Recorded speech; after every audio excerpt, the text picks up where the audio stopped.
everyone, welcome to Lahari Dance Fitness Academy. ఇంతకు ముందు నా ఫ్రెండ్ వచ్చి ఒక స్టెప్ ని ఎక్స్ప్లెయిన్ చేశాడు. ఇప్పుడు నేను కూడా ఒక స్టెప్ ని ఎక్స్ప్లెయిన్ చేస్తాను. Let's start. First right leg ఇలా క్రాస్ 1 2 3 4 1 2 3 4 1 2 3 4 5 6 7 8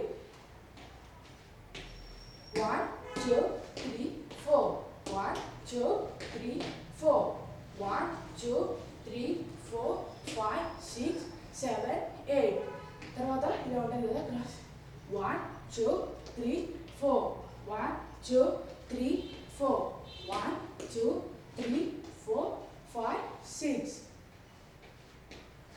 1 2 3 4 1 2 3 4 1 2 3 4 5 6 చూశారు కదా. ఈ స్టెప్ చాలా సింపుల్గా ఉంది. మా వీడియోస్ని చూసి లైక్ షేర్ కామెంట్ చేయండి, మా ఛానల్ని సబ్స్క్రైబ్ చేయండి, మమ్మల్ని ఎంకరేజ్ చేయండి. Thank you.